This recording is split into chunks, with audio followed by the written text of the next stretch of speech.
Rebuilding is braver than beginning. Beginning can always be tough. It can always be scary. But rebuilding takes a different kind of resilience. It takes a different kind of person. You've already seen what starting looks like, but also failing or having to restart, something getting destroyed, something not working out. You have seen how bad things can even get, but you're choosing to start over. You're choosing to face that pain, to face that ruin, and to rebuild and be stronger and wiser because of it. Whereas beginning is like you're starting fresh, like you're stepping into some unknown. With rebuilding, you've already faced some unknowns. Something along the way made you have to start over, whether it was good, bad, or indifferent.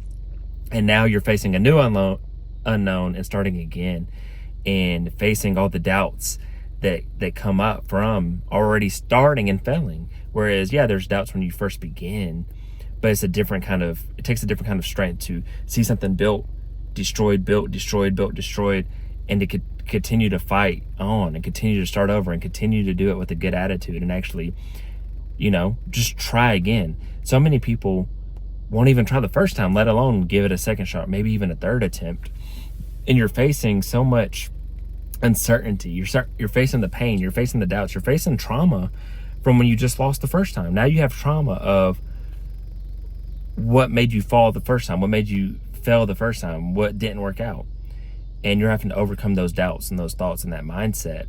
And you're really having to relearn some things.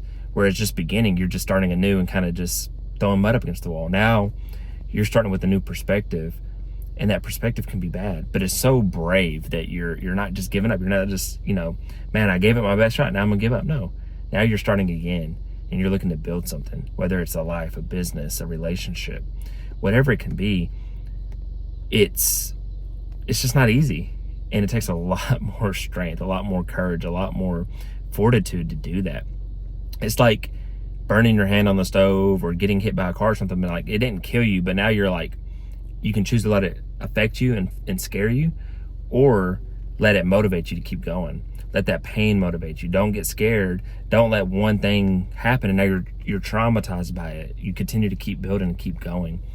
And it's very admirable. It's very admirable for people who do that, who choose to rebuild in spite of the scariness, in spite of the pain, in spite of the failing, in spite of the doubts, in spite of just all this negativity and all these things that may or may not be true.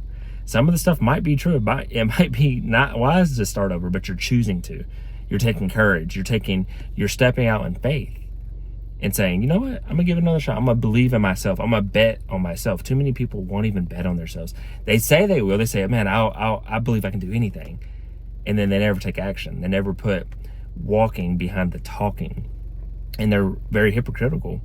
And like I said, some people won't even ever begin. They have this dream, this goal, this maybe even this opportunity, but they won't even take that first step. They won't even start the journey. But somebody who's already started and maybe everything they built, whether it was big or small, crumbled, and now they're choosing, you know what? I'm not going to let that stop me. I'm not going to let that roadblock, prevent me from going forward. I'm going to use it as a lesson learned. I'm going to use it as something that seemed like a setback, but that set you forward. And now you have new wisdom. You have new feedback, because failure isn't final. It's just feedback. It showed you one way that didn't work, or one path that didn't work. And now you push through and blow through it, because now you have a different perspective. You have a different way of looking at things. Wisdom will come from your wounds, your pain. So keep that in mind. That's really all I got today. This was day 149, consistency. I encourage you to like, share, comment, and subscribe, and follow along with the journey. Other than that, I wish you all peace and blessings on the journey.